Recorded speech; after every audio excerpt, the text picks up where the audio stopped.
दृष्टि आईएएस के audio article programme में आपका स्वागत है। आज का हमारा आर्टिकल केंद्रीय स्वास्थ्य एवं परिवार कल्याण मंत्रालय द्वारा जारी national policy for rare diseases 2021 और द हिंदू में प्रकाशित लेख अ गुड स्टार्ट के सम्मिलित सारांश पर आधारित है। इसमें टीम दृष्टि के इनपुट्स भी शामिल हैं। यह ऑडियो आर्टिकल सामान्य अध्ययन प्रश्न पत्र 2 के शासन खंड से जुड़ा है। तो आइए लेख की शुरुआत करते हैं। हमारे वीडियो अंग्रेजी में देखने के लिए फॉलो करें हमारा ही दूसरा यूट्यूब चैनल दृष्टि आईएएस इंग्लिश। हाल ही में केंद्रीय स्वास्थ्य एवं परिवार कल्याण मंत्री डॉक्टर हर्षवर्धन ने दुर्लभ रोगों के लिए राष्ट्रीय नीति 2021 को मंजूरी दी। इस नीति के मसौदे को जनवरी माह में ही लोगों के बीच लाया गया था, जिस पर सभी हितधारकों, आम जनता, संगठन और राज्यों व संघ शासित क्षेत्रों से विचार मांगे गए थे। मंत्रालय द्वारा गठित एक विशेषज्ञ समिति ने इस पर मिली सभी टिप्पणियों का गंभीरता से निरीक्षण किया था।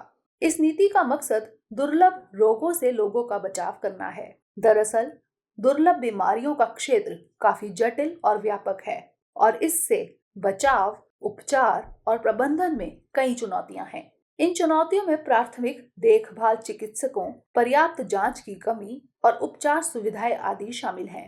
नीति के मुताबिक राष्ट्रीय आरोग्य निधि के तहत दुर्लभ बीमारियों के लिए एक बार उपचार की जरूरत वाले रोगियों को 20 लाख रुपए की सहायता राशि दी जाएगी। मसौदे में यह राशि 15 लाख रुपए की थी। साथ ही दुर्लभ रोगों को 3 श्रेणियों में बांटकर इलाज करने की बात नीति में कही गई है।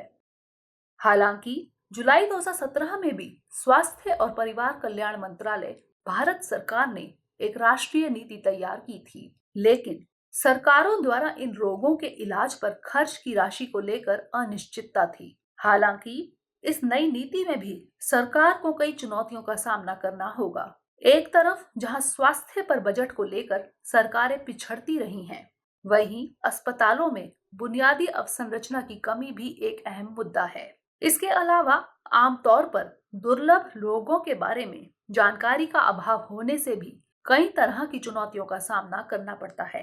आइए इन्हीं पहलुओं पर बारी बारी से बात करते हैं। सबसे पहले नीति की मुख्य बातों पर एक नजर डालते हैं। उपचार की प्रकृति के आधार पर दुर्लभ बीमारियों को 3 श्रेणियों में बांटा गया है। पहली है एक बार उपचार वाले रोग। इसमें लिवर ट्रांसप्लांटेशन जैसे इलाज को शामिल किया है। दूसरी श्रेणी है लंबे समय तक और अपेक्षाकृत कम उपचार लागत वाली बीमारियां। तीसरी श्रेणी के तहत ऐसे रोग शामिल हैं जिनका उपचार तो उपलब्ध है, लेकिन ज्यादा खर्च और लंबे समय तक उपचार के कारण रोगियों के चयन को लेकर चुनौतियां रहती हैं। ऐसी दुर्लभ बीमारियों के उपचार के लिए राष्ट्रीय आरोग्य निधि की अम्ब्रेला योजना के तहत 20 लाख रुपए तक के वित्तीय सहयोग का प्रावधान है।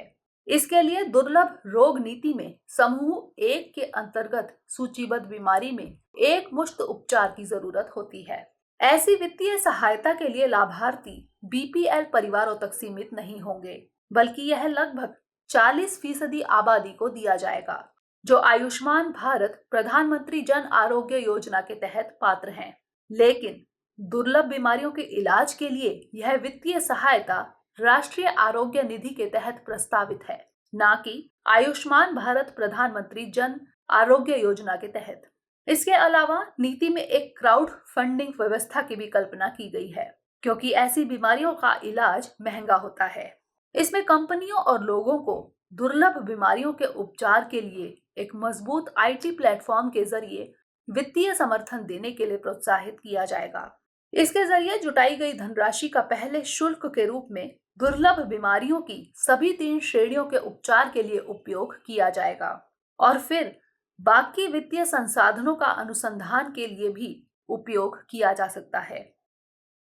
इस नीति में दुर्लभ रोगों की राष्ट्रीय अस्पताल आधारित रजिस्ट्री के निर्माण का भी प्रावधान है, ताकि इस तरह की बीमारियों की परिभाषा और देश के भीतर दुर्लभ बीमारियों से संबंधित अनुसंधान और विकास के लिए पर्याप्त डेटा उपलब्ध हो।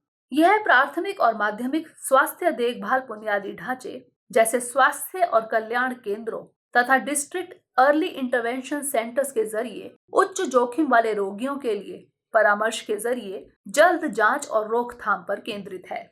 जांच में जैव प्रौद्योगिकी विभाग द्वारा स्थापित निदान केंद्रों का भी सहयोग लिया जाएगा। नीति का मकसद सेंटर्स ऑफ एक्सीलेंस के रूप में 8 स्वास्थ्य सुविधाओं को नामित कर दुर्लभ बीमारियों की रोकथाम और उपचार के लिए तृतीयक स्वास्थ्य देखभाल सुविधाओं को मजबूत करना है। निदान सुविधाओं के उन्नयन के लिए इन्हें 5 करोड़ रुपए तक की एक मुश्त वित्तीय सहायता भी प्रदान की जाएगी।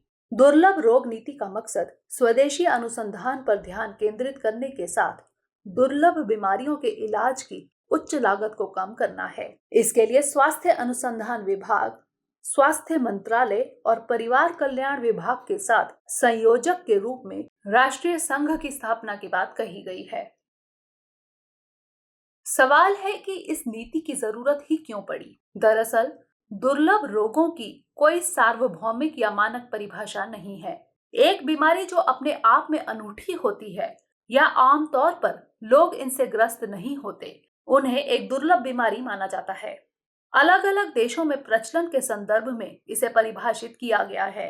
कोई देश एक दुर्लभ बीमारी को जनसंख्या, स्वास्थ्य देखभाल प्रणाली और संसाधन के संदर्भ में सबसे उपयुक्त तरीके से परिभाषित करता है। विश्व स्वास्थ्य संगठन के मुताबिक प्रति 10,000 लोगों में रोगियों की संख्या 6.5 से भी कम हो तो ऐसे रोगों को दुर्लभ रोग कहेंगे। एक अनुमान के मुताबिक दुनिया में ऐसे रोगों की संख्या 7,000 है, जिनसे प्रभावित रोगियों की अनुमानित संख्या 30 करोड़ है। दरअसल इन बीमारियों का क्षेत्र बहुत जटिल और विषम होता है। इन बीमारियों की रोकथाम, उपचार और प्रबंधन में कई चुनौतियां हैं। एक दुर्लभ बीमारी एक स्वास्थ्य स्थिति है और कम संख्या में लोगों को प्रभावित करती है। सबसे आम स्थितियों में haemophilia, thalassaemia, sickle cell anaemia और बच्चों में प्राथमिक प्रतिरक्षा में कमी, ऑटो इम्यून रोग और लाइसोसोमल स्टोरेज विकार शामिल है। ज्यादातर दुर्लभ बीमारियों के लिए अनुसंधान में मूलभूत चुनौतियां हैं, क्योंकि ऐसे रोगों के बारे में अपेक्षाकृत कम जानकारी होती है। खासकर भारतीय संदर्भ में यह ज्यादा देखा जाता है। दुर्लभ बीमारियों पर शोध करना भी मुश्किल है, क्योंकि ऐसे रोगियों की तादाद बेहद कम होती है, जिससे क्लिनिकल अनुभव पर्याप्त रूप में मौजूद नहीं होते। दुर्लभ बीमारी से जुड़ी रुग्णता और मृत्यु दर को कम करने के लिए दवाओं की उपलब्धता और उस तक पहुंच भी अहम है। हाल के वर्षों में प्रगति के बावजूद दुर्लभ बीमारियों के लिए प्रभावी और सुरक्षित उपचार बढ़ाने की जरूरत है। दुर्लभ बीमारियों के उपचार की लागत खासी महंगी है। यही कारण है कि विभिन्न उच्च न्यायालयों और माननीय उच्चतम न्यायालय ने भी दुर्लभ बीमारियों के लिए राष्ट्रीय नीति की कमी के बारे में चिंता जताई है। रिपोर्ट की माने तो भारत में तकरीबन 7 करोड़ लोग हर साल दुर्लभ बीमारियों से ग्रस्त होते हैं और इनमें करीब 80% रोगी बच्चे हैं। इनमें से ज्यादातर बच्चे तो इन जानलेवा बीमारियों के चलते वयस्क अवस्था तक भी नहीं पहुंच पाते और अपनी जान गंवा देते हैं। ऐसे में सवाल है कि दुर्लभ रोगों के इलाज की राह में चुनौतियां क्या हैं? जैसा कि हमने पहले ही जिक्र किया, हर साल 7 करोड़ भारतीय दुर्लभ बीमारियों से प्रभावित होते हैं, लेकिन 10 में से केवल 1 रोगी ही बीमारी पर केंद्रित विशिष्ट उपचार हासिल कर पाता है। लिहाजा आबादी के एक छोटे से हिस्से में रोग के प्रसार के बावजूद ये देश में एक सार्वजनिक स्वास्थ्य चुनौती के रूप में उभर रहे हैं। ऐसे में सवाल यही है कि इसके पीछे क्या कारण है? दुर्लभ रोगों के बारे में कम जानकारी और उन पर अनुसंधान का अभाव तो कारण है ही। भारत के संदर्भ में इसके अलावा और भी चुनौतियां हैं।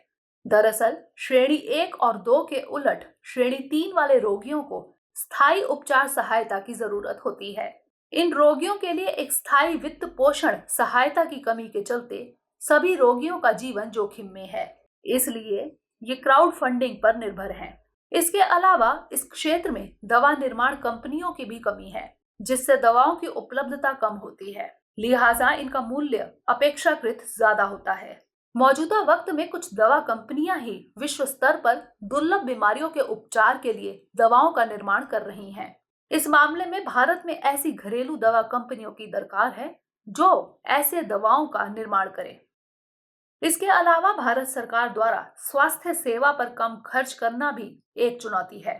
कुल मिलाकर भारत का सार्वजनिक स्वास्थ्य खर्च, जिसमें केंद्रीय और राज्य सरकारों का खर्च भी शामिल है, वह 2008 से 2009 और 2019-20 के बीच सकल घरेलू उत्पाद का 1.2 से 1.6% के बीच रहा है, जो चीन के 3.2%, अमेरिका के 8.5% और जर्मनी के 9.4% की तुलना में बेहद कम है। इन वजहों के चलते नागरिकों को बेहतर स्वास्थ्य सुविधाओं से वंचित तो रहना ही पड़ता है। डॉक्टर्स की कमी और बेहतर अवसंरचना के चलते भी नागरिकों के बेहतर इलाज मुहैया नहीं हो पाता। ऐसे में सवाल है कि आगे की राह क्या हो। भारत सरकार भले ही स्वास्थ्य सेवाओं पर कम खर्च करती हो, लेकिन मौजूदा साल में इसमें इजाफा किया गया है। 2021-22 बजट के लिए स्वास्थ्य सेवाओं पर केंद्र सरकार ने 69,000 करोड़ रुपए खर्च करने की बात कही है, जो पिछले साल की तुलना में करीब 7,000 करोड़ रुपए ज्यादा है। हालांकि राज्य सरकारों ने भी इस क्षेत्र पर फोकस करने की कोशिश की है। राजस्थान सरकार ने यूनिवर्सल हेल्थ केयर स्कीम के लिए 3,500 करोड़ रुपए का प्रावधान किया है। इसके तहत हर परिवार को 5 लाख रुपए का हेल्थ कवर मिलेगा। उधर उत्तर प्रदेश सरकार ने भी राष्ट्रीय ग्रामीण स्वास्थ्य मिशन, आयुष्मान भारत और मेडिकल कॉलेजों सहित पूरे स्वास्थ्य क्षेत्र पर ज्यादा जोर दिया है। हालांकि केंद्र और राज्य सरकारों का यह प्रयास सराहनीय है, लेकिन स्वास्थ्य सेवाओं पर सरकारी खर्च अभी भी नाकाफी साबित हो रहा है। यही कारण है कि निजी अस्पतालों को फलने फूलने का मौका मिल रहा है। लिहाजा सरकार को और भी प्रयास करने की जरूरत है। राज्य के पास प्रत्येक नागरिक को सस्ती, सुलभ और विश्वसनीय स्वास्थ्य देखभाल सेवाएं प्रदान करने की जिम्मेदारी है। संविधान में कई अनुच्छेदों में स्वास्थ्य संबंधी सेवाओं के महत्व का भी उल्लेख किया गया है। ऐसे में नागरिकों की बेहतर देखभाल सरकारों का कर्तव्य है, क्योंकि दुर्लभ बीमारियों के उपचार के लिए उच्च लागत की जरूरत होती है। इसलिए सरकारों को चाहिए कि वे स्वास्थ्य खर्चों में इजाफा करें। जानकारों का मानना है कि पहले से पहचान किए गए रोगियों की मदद करने की लागत सालाना 80 से 100 करोड़ रुपए हो सकती है। अगर केंद्र केरल, तमिलनाडु और कर्नाटक के साथ साथ अन्य राज्यों के साथ भी लागत को साझा करने वाले समझौते का विस्तार करता है, तो सालाना लागतों में इसका हिस्सा आधा हो जाएगा। ऐसा करने से न केवल इस नई नीति की अच्छी शुरुआत हो सकती है, बल्कि भारत में हर एक नागरिक के कल्याण के लिए सरकार की प्रतिबद्धता भी मजबूत होगी। इससे इतर चिकित्सकों, रोगी के परिजनों और आम लोगों को दुर्लभ बीमारियों के बारे में जागरूक करने की जरूरत है। आमतौर पर इस रोग के नहीं पाए जाने के कारण लोगों में जानकारी का अभाव होता है। इसलिए ऐसे रोगों के बारे में लोगों को शिक्षित करना एक बेहतर पहल होगी। आइए अब नोट करते हैं आज का सवाल। दुर्लभ रोगों पर राष्ट्रीय नीति के उद्देश्य क्या है? इस नीति की सफलता की राह में आने वाली चुनौतियों का उल्लेख करें।